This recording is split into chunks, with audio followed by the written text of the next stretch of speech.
En 2021, un garde forestier a disparu sans laisser de traces dans une zone isolée de la forêt nationale de Plumy. Pendant 2 ans, aucune piste. Jusqu'au jour où 2 randonneurs tombèrent sur son chapeau enfoui sous des feuilles mortes, relançant une enquête qui révélerait un monde caché que personne n'aurait dû découvrir. Le garde Adam Carver ferma sa veste usée et ajusta les sangles de son sac. L'air était frais, le ciel sans nuages. En ce début juillet, les sommets portaient encore des traces de neige au-dessus de 1800 mètres. Il avait été chargé de patrouiller dans le secteur reculé du North Fork, escarpé, envahi par la végétation et rarement fréquenté. Après avoir verrouillé son véhicule et franchi une vieille barrière métallique, il s'enfonça seul dans les bois. Une mission de routine, en apparence, mais cette fois, c'était personnel. En 6 mois, Adam avait signalé plusieurs disparitions étranges, un randonneur jamais revenu, 2 grimpeurs dont la voiture n'avait pas bougé pendant 10 jours, un chasseur dont le camp était intact, sauf pour le fusil et le sac manquant. Tous les cas avaient été classés sans enquête. Il marcha des heures durant, franchissant troncs brûlés et pins tombés, avant d'atteindre un promontoire. Il fit une pause, but un peu d'eau et contacta la base. Poste Foxtrot atteint. Sentier praticable. Je continue vers l'est. Reçu, Carver. Restez prudent. Plus loin, une clairière attira son attention. Nom indiqué sur la carte. Étrangement net. Au centre, un cercle de pierres propres, sans cendres.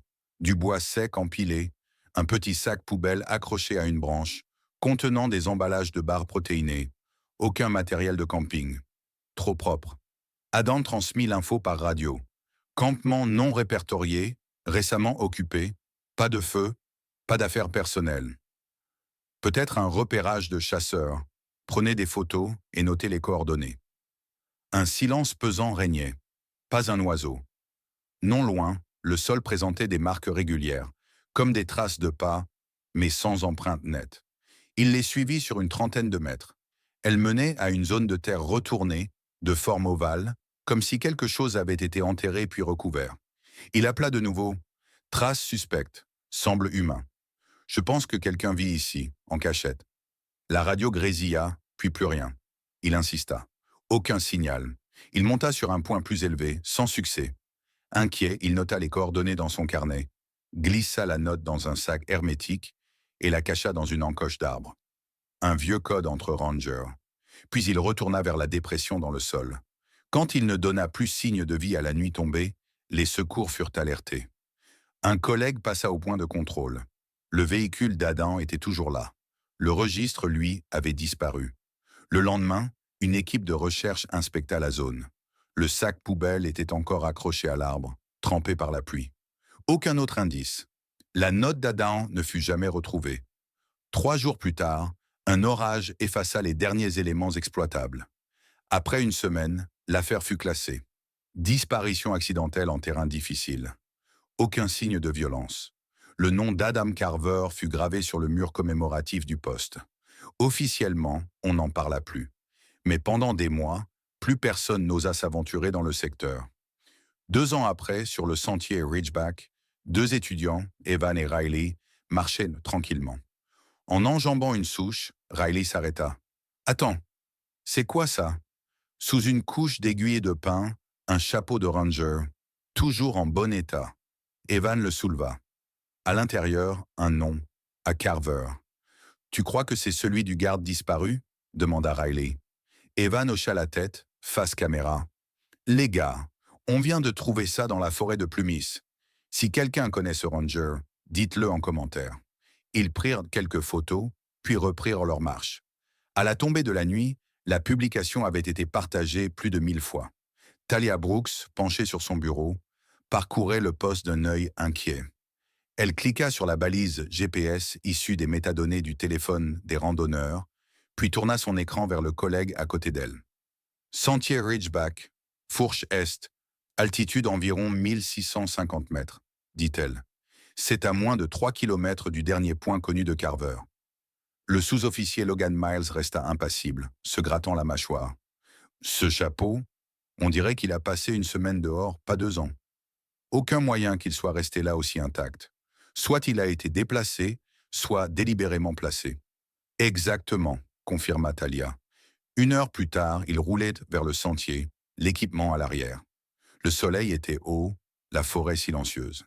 Ils garèrent leur véhicule près de l'entrée du Ridgeback, sous un vieux panneau en bois. Talia sortit son sac. Si les données sont justes, le chapeau doit être à l'est du repère 17. Logan activa son micro-radio. Tu prends le côté nord, je descends vers le ravin.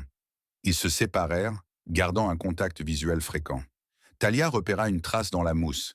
Agenouillée, elle distingua l'empreinte d'un large chapeau. Non loin des branches cassées formèrent un V étrange. Un mince sentier de feuilles remuées s'enfonçait plus profondément. « Logan, tu vois ça ?» Il la rejoignit, surpris. Ce n'est pas une piste d'animal, les pas sont humains. Discrets, précis. Ils suivirent la trace sur une trentaine de mètres jusqu'à une zone où les fougères étaient aplaties, comme si quelqu'un était resté là, à observer. « Ce chemin a été fait pour venir ici, pas pour aller plus loin, » murmura Talia. « Juste pour regarder ou déposer quelque chose. » De retour sur le site, Talia plaça le chapeau dans un sachet. Le bord gauche était humide, mais la coiffe restait propre, sans trace d'insectes. « Il n'a pas pu rester ici 2 ans sans être abîmé, » dit Logan. « Il a été posé récemment. »« Tu penses que quelqu'un joue à un jeu ?»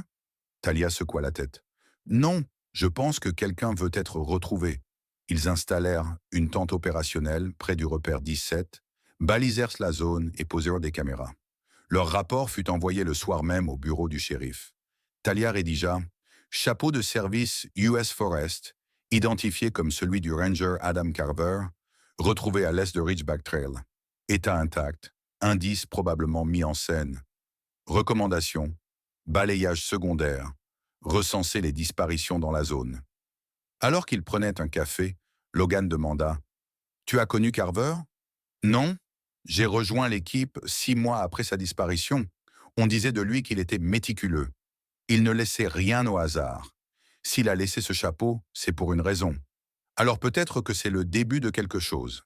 Et vous, pensez-vous qu'Adam Carver est encore en vie ou que le chapeau n'était qu'un piège?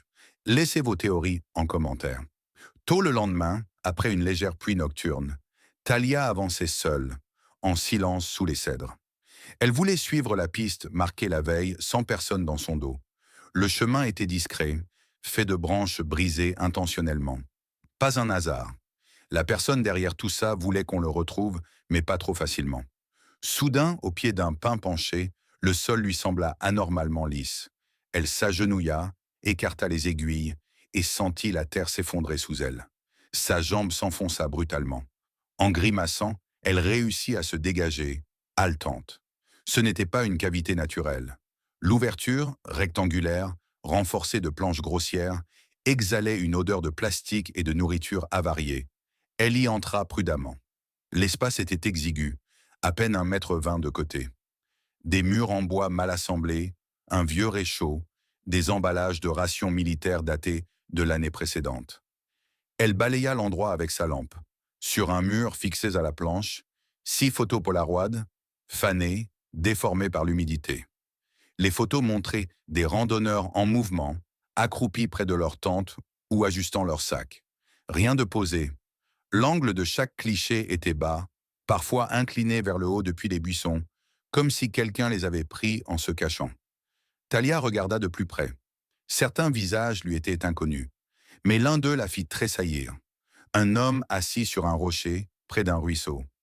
Le visage creusé, les traits tirés, mais les yeux, sombres et vifs, étaient reconnaissables. Le ranger Adam Carver. Elle retourna la photo. Une date à l'encre effacée, août 2022, postérieure à sa disparition supposée. Elle resta un moment accroupie dans l'abri souterrain, la photo serrée entre ses doigts. Ce n'était pas un hasard. Une cachette fabriquée à la main, des images de surveillance, un ranger porté disparu toujours en vie. Elle sortit lentement, marqua l'endroit avec du ruban orange et contacta Logan par radio. « J'ai trouvé quelque chose. Tu dois voir ça par toi-même. » 15 minutes plus tard, Logan arriva. Il remarqua sa tenue couverte de boue et sa blessure au poignet. « Tu es tombé ?»« À moitié, » répondit-elle. Elle le mena à la trappe. Il éclaira le trou avec sa lampe. « Ça ne s'est pas construit tout seul. »« Non, dit-elle. Et quelqu'un l'utilisait encore récemment. » Logan descendit, examina l'intérieur, puis prit une photo. Des clichés de surveillance. Regarde celui-ci, dit-elle en tendant la photo de Carver. Logan jura à voix basse. Ça ne date pas d'il y a 2 ans. Les emballages de nourriture sont de 2022. Quelqu'un vivait là, observaient les randonneurs. De retour au camp de base, ils enregistrèrent les photos, les coordonnées GPS et envoyèrent un rapport. Talia demanda une extension de la recherche au sol. La réponse tomba 2 heures plus tard, en attente de validation. Pas d'action indépendante. Maintenez les patrouilles habituelles. Logan soupira. Il nous freine. Il y a un corps dehors, ou quelqu'un qui sait où il est, dit Talia. Logan jeta un regard vers le garçon. Et toi, tu n'as pas cédé? J'ai fait semblant, répondit Carver. Assez pour gagner leur confiance. C'est comme ça que j'ai trouvé les autres. Ils gardent les prisonniers dans des abris souterrains tournants. Certains pour l'enseignement, d'autres pour punir ou simplement enfermer. Il désigna la femme. Elle a essayé de fuir. Ils l'ont gardée sous terre 1 semaine sans lui adresser la parole. Logan s'appuya contre le mur, grimaçant de douleur. Toi aussi, tu as essayé de t'échapper. Carver détourna le regard. Il y a 8 mois, un jeune qu'ils avaient capturé en avait assez. Il avait creusé un passage pendant des jours. On a tenté notre chance, mais ils nous ont attrapés à mi-chemin.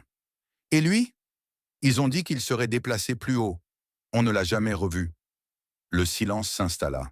Puis Carver ajouta « Voilà ce qu'ils font à ceux qui refusent de se soumettre. » Logan secoua la tête. « Ils pensent vraiment pouvoir construire quelque chose comme ça? » « Un bunker, dit Carver, pour après la fin du monde. » Le garçon, resté silencieux jusqu'ici, murmura « Ils disent que seuls survivront. » Carver se leva lentement. « On va sortir d'ici. Mais il faudra être précis. Une seule erreur et c'est fini. » Logan croisa son regard. « Alors on commence maintenant. » L'après-midi était couvert, l'air lourd. Talia se tenait devant le camp, regardant 2 cafés refroidis. Logan n'était toujours pas revenu. Elle tenta de le joindre à la radio. « Logan, tu me reçois? À toi. » Rien. La 4e tentative donna juste un peu de statique. Elle vérifia sa position sur la tablette. Il avait promis de revenir en 1 heure. Ça faisait presque 2 heures. Elle ferma sa veste, attacha son sac et prit son GPS. Elle suivit le sentier qu'il avait emprunté. Au bout d'1 kilomètre, le terrain se densifia. Près d'un rocher, elle aperçut une empreinte partielle dans la boue. Grosse, usée à droite. Logan. Un peu plus loin, un rocher déplacé, des aiguilles de pin traînées dans un sillage. Puis un éclat métallique. Le sifflet de Logan, lacet arraché. Son cœur accéléra. Tout était silencieux. Elle consulta la fréquence GPS de Logan. Dernier signal, secteur E5, il y a 1 heure. Elle marqua les coordonnées et continua. Derrière un rideau de fougères, elle tomba sur une jeune clairière. Son pied buta sur quelque chose de dur. Une trappe, presque neuve. Elle l'ouvrit. À l'intérieur, une chambre étroite, éclairée faiblement par un tuyau fendu. L'odeur était forte. Au sol, une radio brûlée et une note sale tenue par une pierre. 5 encore en vie. Déplacement hebdo. Marque, double entaille d'écorce. Elle examina les murs. Sur la face intérieure de la trappe, des symboles étranges. Triangles, lignes, spirales. Elle prit des photos, enregistra sa position et referma la trappe. En repartant, elle accéléra. Chaque pas était plus nerveux. Près d'un lit de ruisseau sec, elle aperçut un mouvement. Un jeune homme, vêtu pour se fondre dans la nature. Ils échangèrent un regard. 3 secondes. Puis il disparut. Elle courut, mais ne trouva aucune trace.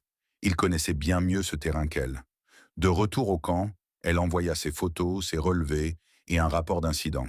Cette fois, pas par le canal interne. Elle écrivit directement au superviseur régional, copie au shérif du comté de Plumy.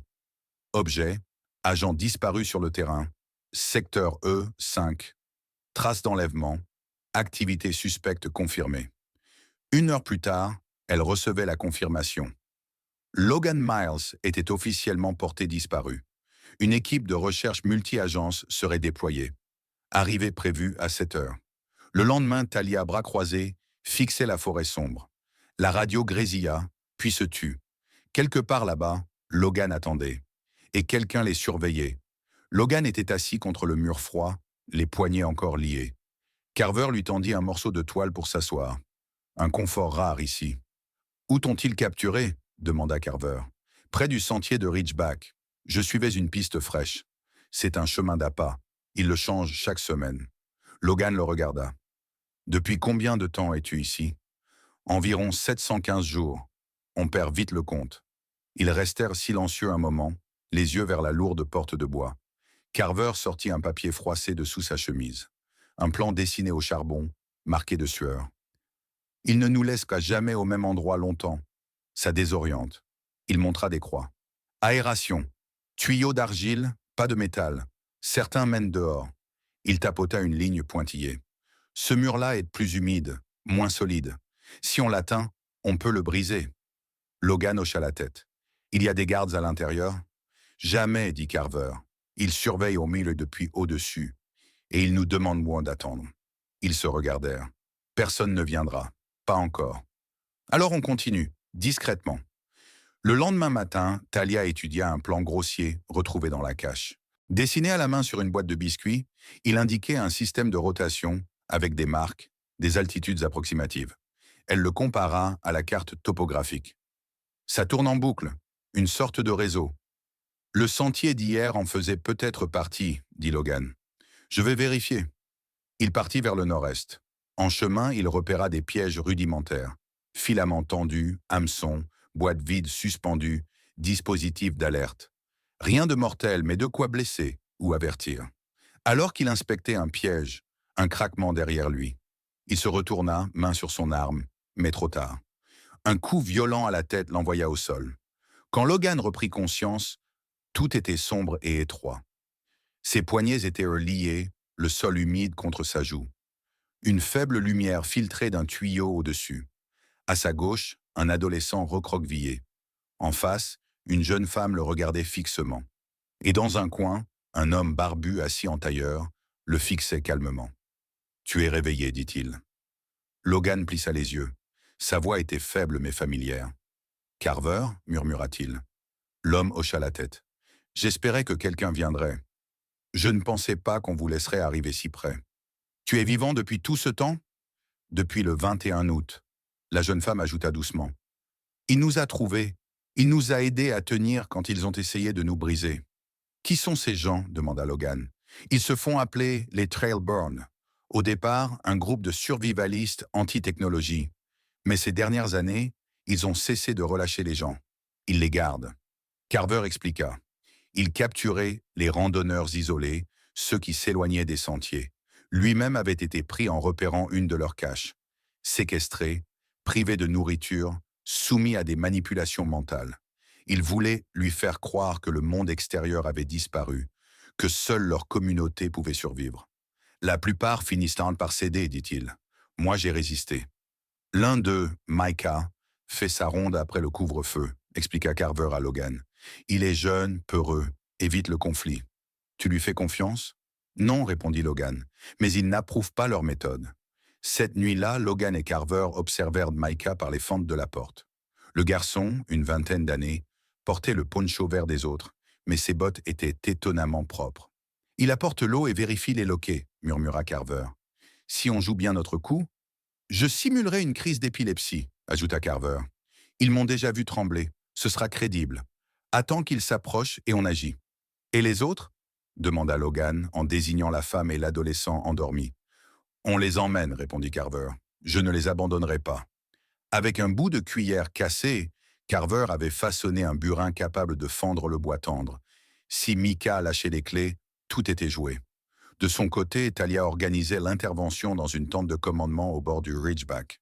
6 officiers forestiers, 2 adjoints du shérif et un agent du FBI régional étudiaient une carte punaisée. « Oubliez le bassin central, dit Talia en pointant E5. C'est trop exposé. Tout converge ici. Emplacement des burrows, signe de mouvement. » La chef d'équipe, en treillis kaki impeccable, haussa un sourcil. « Tu en es sûr? » »« Absolument. » Le plan fut ajusté. Des drones à l'aube, des équipes au sol pour quadriller la zone. Talia consultait sa radio toutes les 10 minutes, espérant entendre Logan. Sous terre, l'abri était plongé dans l'obscurité quand la porte s'ouvrit. Micah entra prudemment avec sa lanterne. Il s'agenouilla près de Carver, tremblant. « Hé, reste avec moi » balbutia-t-il. Logan jaillit de l'ombre, lui plaqua la main sur la bouche et le fit basculer au sol. Micah résista un instant, puis céda quand Carver l'assura qu'il ne lui voulait pas de mal. « Donne-moi ta carte et ton crochet à serrure », souffla Logan. Terrifié, Micah tendit un parchemin roulé et un casse-serrure en os. « Je n'étais pas là pour ça. Pensais que c'était un squat écolo », gémit-il. « Aide-nous, et tu n'es pas notre ennemi », le rassura Carver. Le garçon acquiesça et s'éclipsa sans un bruit. En quelques secondes, Carver ouvrit la serrure. Ils tirèrent la porte juste assez pour passer. Logan releva la femme, puis l'adolescent, blême mais décidé. Ils progressèrent dans le couloir voûté, guidés par Carver, traversant 2 jonctions étroites, puis un conduit si bas que seul rampant pouvait l'emprunter. « C'est un ancien tunnel d'essai minier », chuchota Carver. Le passage remontait doucement. À un panneau instable, il appuya. Le bois céda et un ray de lune inonda l'entrée. Ils étaient libres. Dehors, Carver aida les rescapés à grimper hors du boyau. Logan, caché sous un pin, grava 2 larges entailles sur l'écorce, le symbole des Trailborn, pour orienter l'équipe de secours. Puis ils se fondirent dans la forêt avant l'aube. À l'orée du bois, Carver murmura à Logan. « On va attirer les poursuivants vers le nord. Toi contourne à l'ouest avec eux. » Il désigna la femme et l'adolescent, emmitouflés de ponchos récupérés. « On se retrouve sur la piste de service, juste après le ravin, à 3 kilomètres. Si on n'est pas là au coucher du soleil, continuez seuls. » Rejoignant leur nouvelle cache, ils s'appuyèrent sur des sentiers de serre et des lits de ruisseaux, semant des indices trompeurs. Mais bientôt, on entendit des aboiements. Carver s'arrêta derrière une souche et observa à la jumelle. 3 silhouettes camouflées, accompagnées de chiens en laisse, scrutaient méthodiquement le sous-bois. L'un d'eux utilisait une vieille lunette thermique. « Ils opèrent comme une unité entraînée », glissa Logan. « Ils ne sont pas que survivalistes », confirma Carver. « Ils sont disciplinés. » Ils contournèrent par un lit asséché et gagnèrent une crête, puis bifurquèrent vers un sentier animalier. Les fougères montaient jusqu'aux genoux. Un panneau rouillé indiquait un ancien tracé 300. Soudain, un fil tendu à hauteur de mollet claqua contre la jambe de Logan. Il s'effondra en gémissant. Carver accourut. « C'est un leurre, un hameçon. Laisse-moi voir. » Logan tenait une plaie saignante à la tibia. Carver le protégea derrière un tronc et soigna la blessure avec un kit minimal. On ralentit, on se repose 5 minutes et on repart. Un peu plus loin, ils trouvèrent les vestiges d'un abri des Civilian Conservation Corps, un simple appentis couvert de lierre. Le toit en tôle était percé, mais suffisant pour se cacher. Logan s'allongea, essoufflé. « Je croyais qu'ils nous lâcheraient après la fuite. » Carver secoua la tête. « Non, ils poursuivent K.A. le contrôle. Ils ne s'arrêteront pas tant que tout le monde n'est pas soumis. » Il grava 2 nouveaux symboles sur une pierre plate, une flèche et un croissant, code pour « blessé mais mobile ».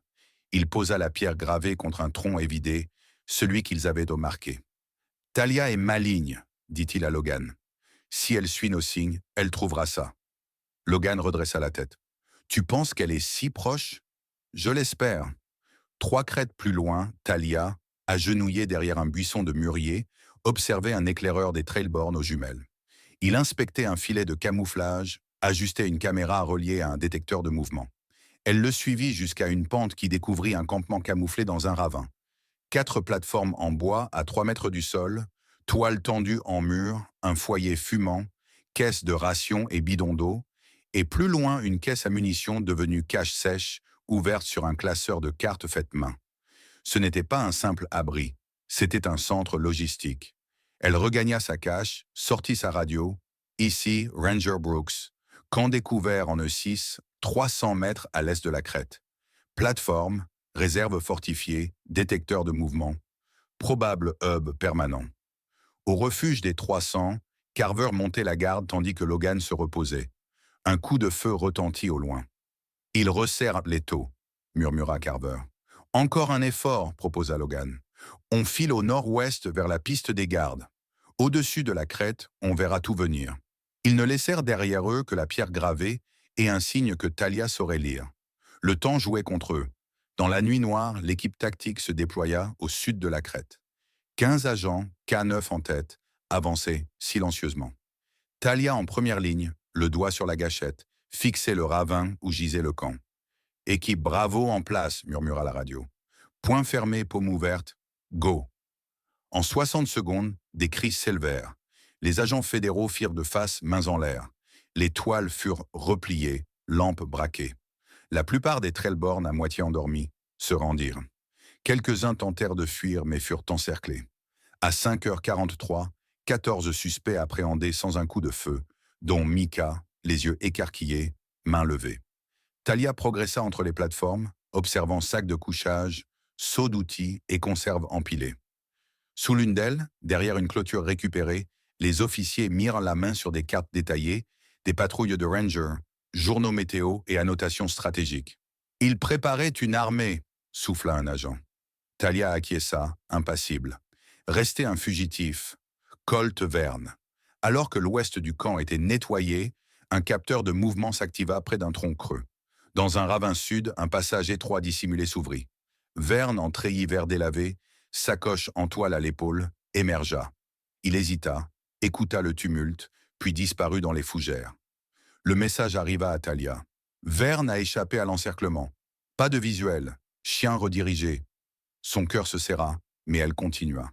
Près de l'ancienne ligne des 300, elle aperçut la pierre gravée d'une flèche et d'un croissant. Le code de Logan. Elle radio. Marque retrouvée, je progresse NNO vers la piste des gardes. Le sous-bois était éventré, marqué par une longue trace d'usure. Un autre signe, 2 entailles fraîches sur un pain. Soudain, une voix familière. Talia. Elle se retourna et vit Carver, 20 mètres plus loin, partiellement caché par un fourré. Sa barbe était plus fournie, ses joues creusées. Il écarta les branches et fit apparaître Logan, adossé à un tronc, la jambe plâtrée. Talia courut. « Mon Dieu, vous allez bien ?» ?»« Ça va, toussa Logan. Juste un peu plus lent. » Elle posa la main sur son épaule puis regarda Carver. Il hocha la tête, sobre et reconnaissant. « Ils sont sains et saufs. On les a sortis. » Elle radio précisa leurs coordonnées. 20 minutes plus tard, une équipe Medevac arriva en hélico, brancard et couverture thermique à bord. Logan, la femme et l'adolescent furent évacués vers l'hôpital de Chester. Carver résista au début. « Il me faut encore mes notes, mes cartes. »« Ça suffit, » coupa Talia. « Repose-toi. » Il sourit faiblement et monta enfin à bord. L'appareil s'éleva dans la brume matinale. Talia resta avec les équipes. À la mi-journée, on découvrit l'ampleur du réseau Trailborn. 9 burrows sur un rayon de 5 km, tous camouflés et équipés. Rations, toilettes chimiques, système de filtrage, manuel de conditionnement psychologique, mantra griffonné, liste de noms raturés, cartouches Polaroid vides et permis de randonnée volés. Talia visita chaque site, notant chaque détail. Ils n'improvisaient pas. Ils avaient un plan et des gens avaient souffert pour le mettre en place. Au coucher du soleil, la zone était sécurisée et tous les captifs comptabilisés. Les rangs connus des Trailborn avaient été démantelés, mais un nom flottait encore comme une fumée insaisissable. Colt Verne.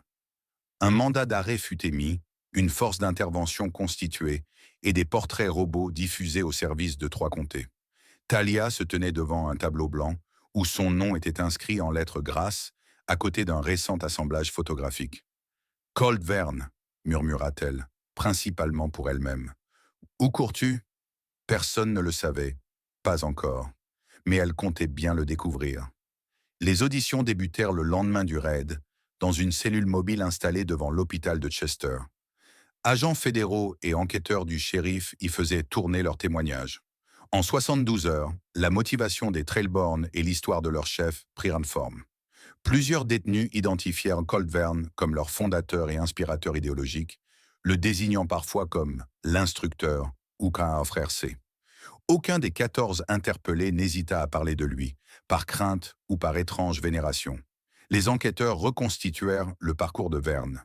Ex-instructeur, survie, évasion, résistance, évasion, dans l'armée américaine, respecté pour sa rigueur et son esprit méthodique. Après sa libération honorable en 2010, ses supérieurs remarquèrent un changement. Brillant, obsédé par l'autonomie, il se retira progressivement de la société, devint pilier des forums survivalistes en ligne, jusqu'à en être banni pour son discours extrême. Selon les documents saisis, il prédisait l'effondrement des États-Unis, non par la guerre, mais par l'érosion culturelle, économique et spirituelle. Les parcs nationaux devaient servir de zones souveraines où ces pods survivraient, s'entraîneraient et reconstruiraient après la chute. Plumis n'était que le début.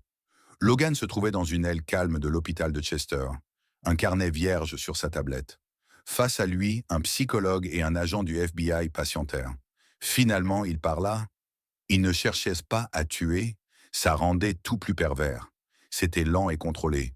Il nous isoliait, nous disait que l'extérieur avait disparu, que personne ne viendrait, que le parc était coupé du monde. Ils rationnèrent la nourriture, rendèrent le sommeil conditionnel, imposaient des sessions de lecture de manuels imprimés par Verne, bourrés de doctrines pour purger ses liens avec l'État corrompu. L'adolescent rescapé a dit « Tu peux sortir du Burrow seulement si tu apprends des passages par cœur. Et si tu demandais de tes nouvelles, on te faisait creuser seul pendant des heures. » La femme, elle, avait subi 3 périodes d'isolement, la plus longue durant 6 jours sans contact verbal. Elle avoua. À la fin, je répondais à un autre nom, non par conviction, mais parce que c'était plus facile. Quand Adam Carver monta à la tribune, journalistes et officiels se turent. Le visage émacié, la voix plus rauque qu'autrefois, mais la présence indéniable, calme, précise, posée. Aux côtés d'officiels du Forest Service, de représentants locaux et de la Task Force, il déclara « Je veux remercier ceux qui n'ont jamais cessé de chercher. Le sous-officier Logan Miles, la ranger Talia Brooks et tous les bénévoles qui ont arpenté ces sentiers en espérant voir l'imperceptible. » Il fit une pause, regardant Talia, bras croisés, impassible. « Mais c'est plus grand que nous, plus grand que le parc. Ce qu'on a découvert n'était ni un culte, ni une commune. C'était du survivalisme instrumentalisé. Un savoir-faire d'experts détourné en idéologie. Et le pire, c'est que ça a presque fonctionné. Un drone repéra fin septembre un mouvement thermique sur la frontière Rogue River-Siskiyou, dans l'Oregon, près de la Californie. Une équipe tactique fut déployée dans l'heure. 5 agents fédéraux, appui aérien, progressèrent bas et silencieux. Mais la cible avait déjà disparu. Elle ne fuyait pas. Elle appâtait. Des pièges furent découverts, nœuds d'alarme, tripwires militaires, caches d'équipements sous les aiguilles de pin, plan B prêt à l'emploi. Puis les 2 détonations. 2 balles tirées d'un promontoire mirent en déroute l'avant-garde. Aucune victime, mais assez pour immobiliser l'équipe.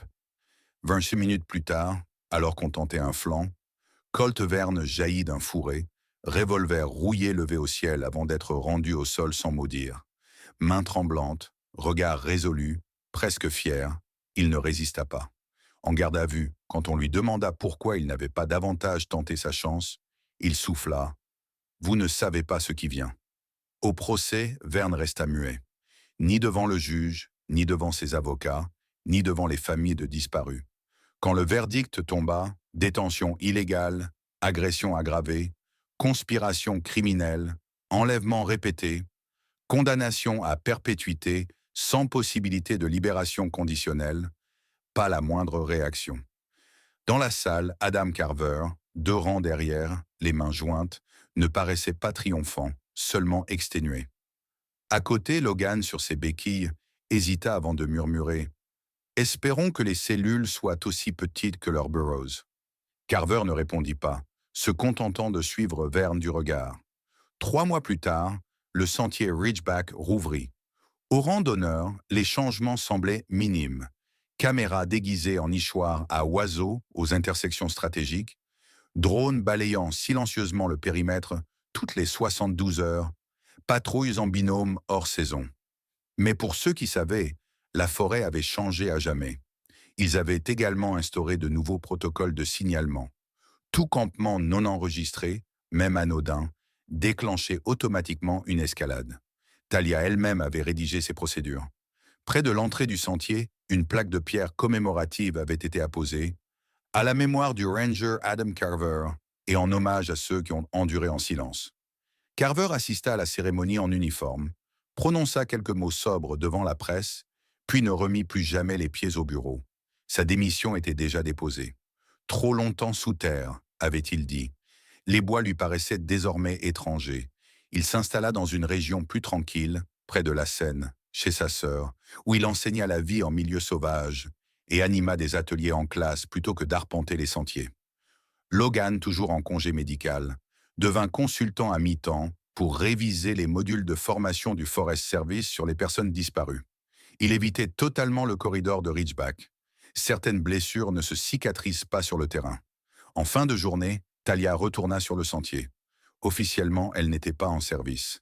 Elle avait simplement informé la base qu'elle effectuait une revue solitaire du périmètre de Ridgeback. Personne n'avait posé de questions. L'air était frais, mais pas encore glacé. La lumière dorée traversait les branches nues. Elle progressa calmement sur la boucle inférieure, suivant un chemin que seuls quelques initiés connaissaient vraiment. Le premier site de Burrow avait depuis longtemps été colmaté, remblayé, recouvert de terre, replanté. À un œil non averti, c'était un bosquet comme un autre, sans signe de perturbation. Mais Talia savait exactement où poser le pied, où tourner le regard. Elle s'arrêta près de l'ancien pin, à l'endroit même où le trace de Carver s'était interrompu 2 ans plus tôt. Et là, gravées dans l'écorce, 2 fines entailles verticales, nettes, récentes, moins d'une semaine. Son estomac ne se noua pas, mais son pouls s'accéléra. Elle recula d'un pas, scruta les environs. Pas d'empreinte, pas de branchage brisé, juste ce signe. Elle porte la radio à sa bouche. Brooks AQG, je suis en E5. Confirme gravure fraîche, double entaille verticale, même orientation que le code Trailborn précédent. Demande balayage discrètement par drone sur secteur E4 à E6, basse altitude. Une pause, puis la réponse. Bien reçu, Brooks. Drone en route. Talia continua de fixer l'arbre, puis se tourna lentement pour balayer du regard la forêt derrière elle. Elle ne bougea pas immédiatement. Elle resta là sous la canopée, observant les oiseaux s'envoler dans les branches comme une onde de souffle à travers les bois. Merci d'être resté jusqu'à la fin. Si cette histoire vous a plu, mettez un j'aime et abonnez-vous pour la suite.